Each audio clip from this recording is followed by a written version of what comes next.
चाहते हुए भी जीवन नियमित नहीं हो पा रहा, क्योंकि डॉक्टर की नौकरी है, इसलिए सोना उठना खाना पीना कुछ भी नियमित नहीं है। पहली बात ये स्वीकार करो, मुझे प्रभु चाहिए।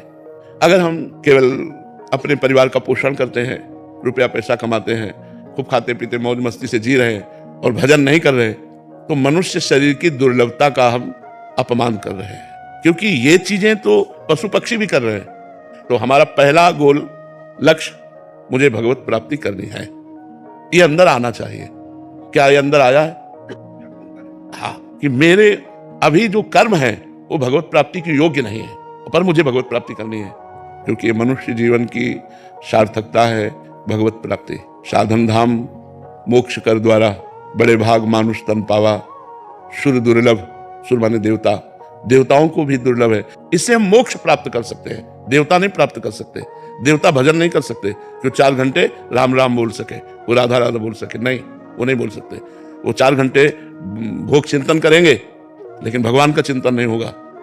भगवान का चिंतन करने की सामर्थ्य केवल मनुष्य शरीर में है। तो जो कर्म हम करें, जितने घंटे हम करें, उसमें हम भगवत स्मरण के लिए समय निकाल सकते हैं। जब हम मरीज से बात कर रहे तो राधा अंदर बोले और अब बात शुरू की, उसकी बात बड़े प्यार से सुन रहे हैं, और उसमें अपने भगवान को हम देख रहे हैं कि मरीज के रूप में मेरे भगवान आए हैं और इनकी औषधि रूप से हमें पूजा करनी है।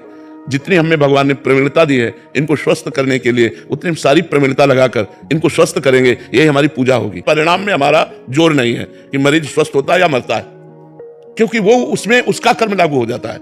हम अपनी डॉक्टरी का पूरा कर्म प्रयोग करते हैं, इसके बाद सफल हो जाता है तो जय जय, और असफल हो जाता है तो जय जय। बिल्कुल उसमें समान भाव, समता का भाव रखे, प्रयास में कमी न रखे, प्रमाद ना करे, तो वही उसकी पूजा बन जाएगी और इसी से उसको भगवत प्राप्ति का संयोग बन जाएगा। आप देख लेना, आप इसको सम्यक रूप से कीजिए, सत्संग सुनते रहिए, नाम जप कीजिए और कर्म समर्पण कीजिए, और सावधानी पूर्वक मरीज में भगवत भाव, कभी क्रोध ना आने पावे, कभी लोभ ना आने पावे, कभी प्रमाद ना आने पावे, तो यही आपको भगवत प्राप्ति का योग बना देगा।